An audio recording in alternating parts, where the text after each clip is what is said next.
Hello, welcome back to my channel. For those of you who don't know me, or if this is the first time that you are clicking on my video, thank you for clicking on my pregnancy update.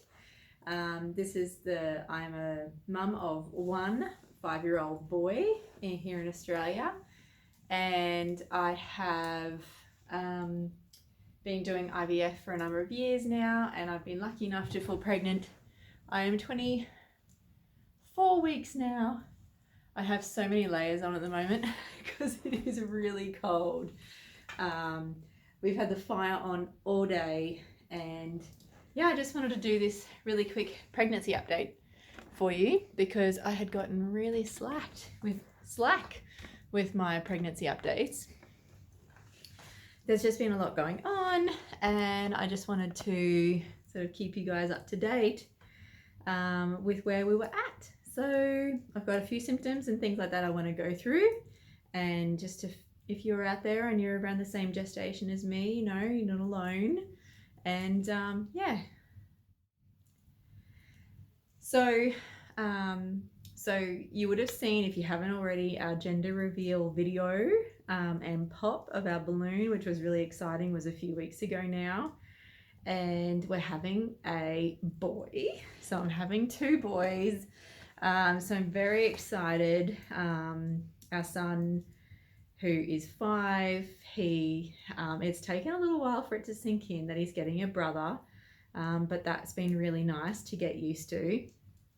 And doing the gender reveal, I have to say, was really fun for one, but it was also it's also given me the opportunity to process it all, because it does feel like the pregnancy is going quite quickly. So it's actually been really nice to know now what the gender is, be able to really seriously look at names, clothes. My sisters are throwing me a surprise baby shower. I don't know where it is. I know I'm getting one, but I don't know what it is. So now they have, you know, a bit more of an idea as well of theming and stuff. So that's quite nice. Yeah, so I have to admit, there's definitely some bonuses to knowing the gender.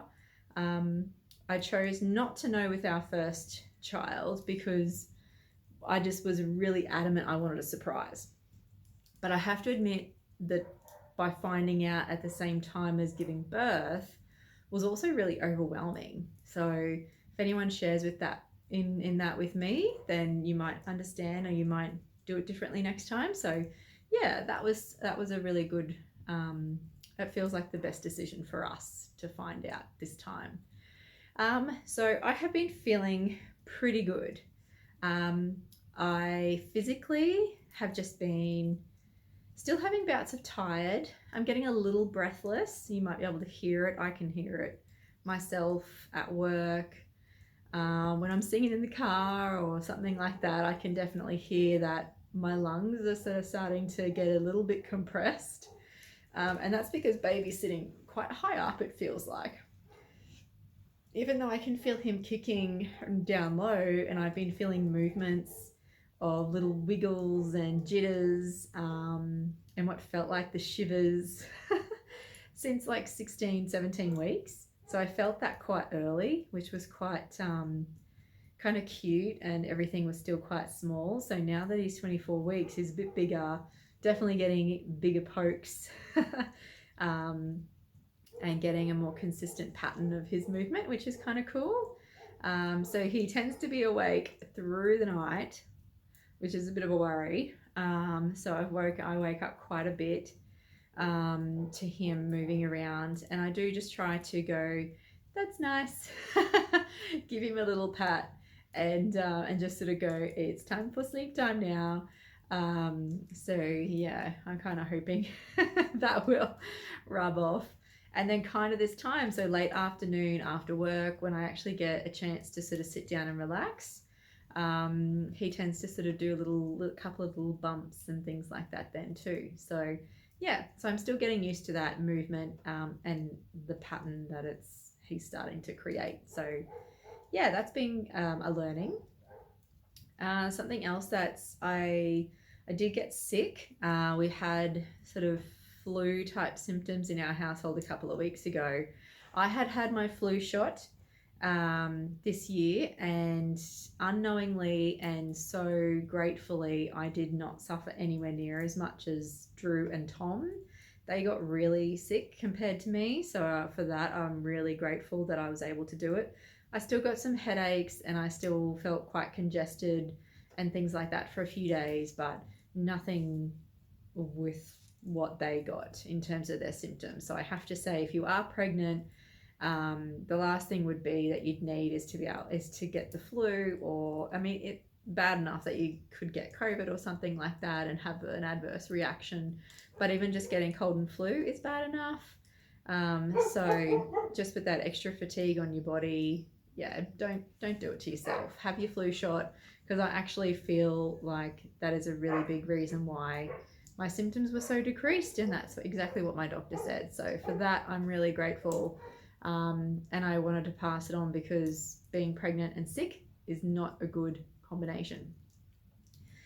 Something else, so since 20 weeks, I haven't done a video on it yet, but my first pregnancy was placenta previa. It resulted in that complication when I was 20 weeks pregnant with my son Tom, and we found that out. So that's where my the placenta was attached very low in my uterus. Sorry, Stevie's barking. And it was attached very low, and it was actually covering my entire cervix. So I wasn't allowed to go into any type of labor. They weren't allowing me to, go there naturally. So I had to have a C-section. But what also that resulted in was preterm bleeds and hemorrhaging early on. And then there's the risk of, preterm babies and the risks associated with that. So went through all that with Tom. So this pregnancy, it was much higher risk that it could happen again, but amazingly and super happy that it's not. And yeah, this pregnancy looks like I'm in the clear of that. So I'm very happy about that. So if there's any of you out there who have or have been told about placenta previa, or if that's what you have, and let me know if you'd like to see a video on that, on my experience and maybe some advice of maybe how to handle it or expecting things, because I really was so naive. I had never heard of it before, experiencing it myself. So yeah, I'd be happy to share that, just to help other mums feel a little bit more comfortable about what might happen. So that's sort of where we are now. So I'm just really enjoying the fact that I don't have to worry about that. But it's also raised the idea that now I will be experiencing, or hoping to experience, a natural birth. So that's going to be a plan. I have an appointment next week at my hospital and with my midwife around that, and it's what they call a VBAC. Again, I didn't know all these acronyms existed until I was pregnant again. So it's vaginal birth after cesarean. So yeah, it's just talking through, the risks associated with a vaginal birth after a C-section, and also the risks and benefits of having a C-section and those types of things. So it's just talking through those options. So that's really good. So that's coming about next week, when I'll be 25 and a half weeks. And yeah, like I said, time is kind of flying. I looked at the clock today and realized it was July and baby's coming in October. And I'm like, holy moly, it really is flying by. And I haven't had,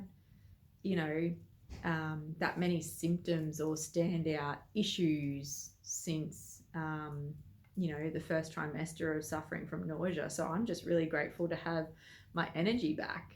So that's been a really good thing. I weighed myself too. So I was 76 kilos before I did our IVF retrieval in November last year.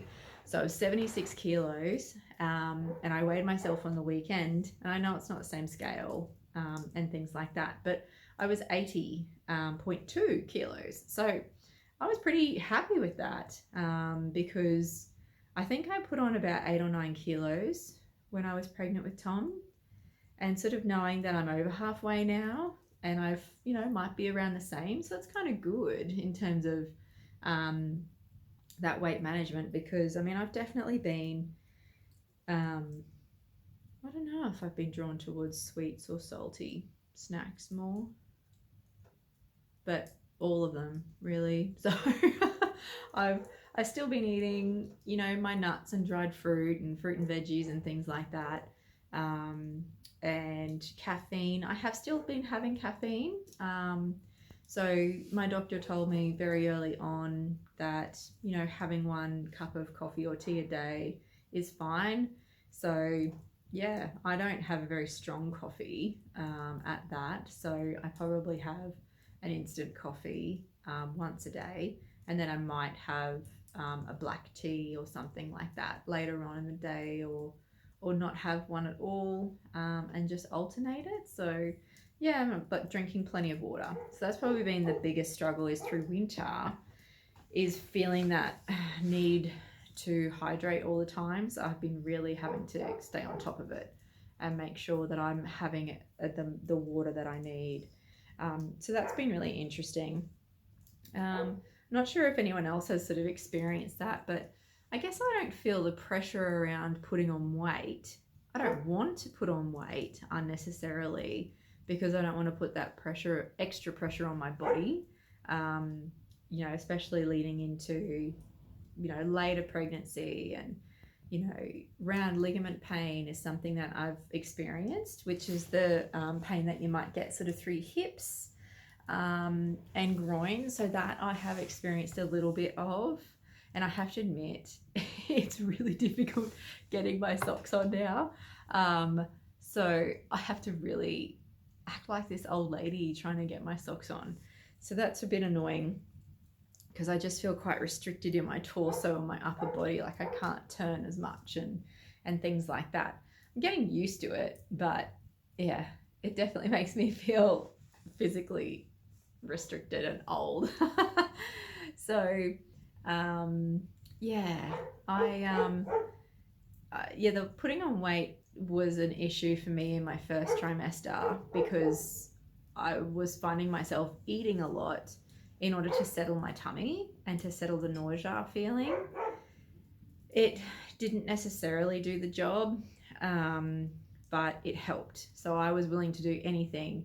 And because I couldn't move around much, because without feeling dizzy and faint and nauseous, I just didn't want to move.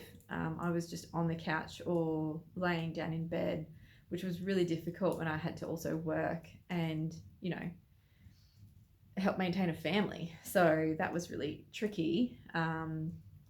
So once that passed, and I felt so grateful to get my energy back, but I also felt really good because I didn't put on any more weight, I think, or put that extra pressure on my body, hips, my knees.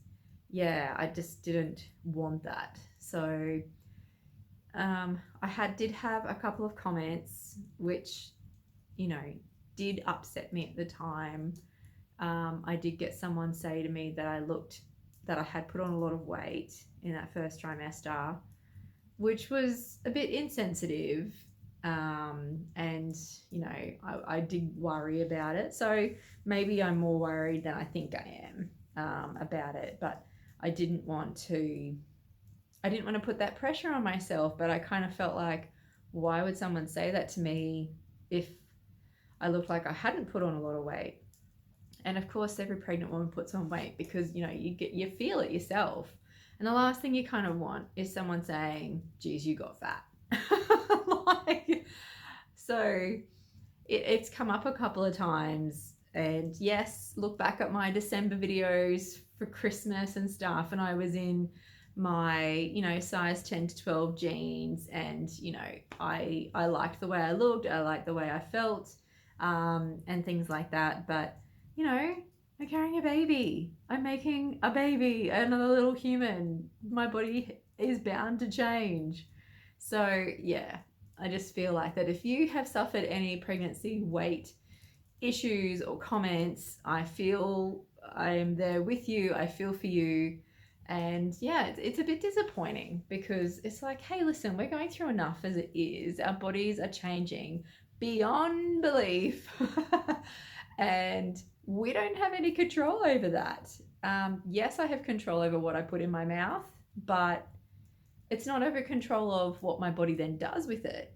So I have made sure that, and I do feel really good walking. So walking has always been my exercise of choice. So I love hiking. I love taking bushwalks and things like that. So I have to admit, I've really incorporated that into my everyday routine now, as well as stretching and doing stuff like that. So, I'll just sit here on the ground in front of the fire, after dinner or, anything like that, or in the afternoon after work, and just do some nice stretches, which just makes me feel good. So, yeah, that's honestly the most that I'm doing exercise wise. I'm not at the gym at all. That's not my daily routine. I garden a fair bit, so I'm lugging buckets around and I'm still using tools and things like that. So that's probably also incorporated into just daily life, I suppose. But yeah, so that was that's the weight management side of it. Yeah, so if you've been experiencing that yourself, or you have, I feel for you. So yeah, I know what it feels like. What else? I'm just super happy.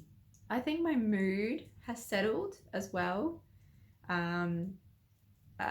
For full transparency, I suffer from anxiety disorder, generalized anxiety disorder, and I went off my medication in the first trimester because it was also mucking with my nausea. So that was a problem, and I thought I would be able to manage it, but I didn't. And the fact of the matter was that I feel really empowered for myself, that I recognized that, and I wasn't getting to the point of really struggling with it, or making Drew and Tom and my family and friends struggle with my behavior, or the response, to things that were just normal changes or changes in routine that I really don't like. So that was a bit tricky. I felt like I'd let myself down a little bit, because I thought, knowing that there was a light at the end of the tunnel, as in pregnancy is only temporary, once baby's out, I'll feel more comfortable going back on my medication. And it's a very low dose, but yeah, it didn't work out that way. So if you have the same type of feelings, or you're going through that, or you've actually had any anxiety throughout pregnancy, talk to your doctor about it, because once I was able to talk to my doctor as well as my midwife about it, it just felt really good, and like a real weight off my shoulders, that I didn't have to do this alone, and it was much healthier for the baby and me, but to have the baby in a really healthy body and mind the whole way through pregnancy, and a stable emotional state. So that was really important to me. So that's something that I feel maybe doesn't get spoken about very often, is the medication that you take through pregnancy. But it was the lowest dose, and it's also the lowest risk medication to take. So I was pretty happy with that. And I felt like that was the best option for me, my baby, and our family. So yeah, so that's where we are now, and I'm very happy. I'm just excited of the weeks to come. I'm not going to promise I'm going to do these all the time, because I really want to document it, but things have just happened, and then there's work, and there's normal stuff, and then there's, you're tired. But I am trying, and thanks to you who are thinking of us, which is really nice and really sweet of you, out there on YouTube. I really love it. And I hope to see you all again soon. and tell you about my updates from my hospital visit, and I'll tell you a little bit more information about being a part of a midwife group program through my hospital. So that's really exciting as well as we start to look towards our labour options. So thanks so much for joining me, everybody. I hope you have a fantastic day, night and week, wherever you are in the world, and do take time to rest yourself, your mind and your body, because that is very important. If you have a fireplace or a fire pit, please put on the fire, because I'm going to show you. It is just so relaxing. It's so beautiful. I've done a video on our building a fire before, and it's just this is our time out room. So I love it here, and this is where I often just come and journal.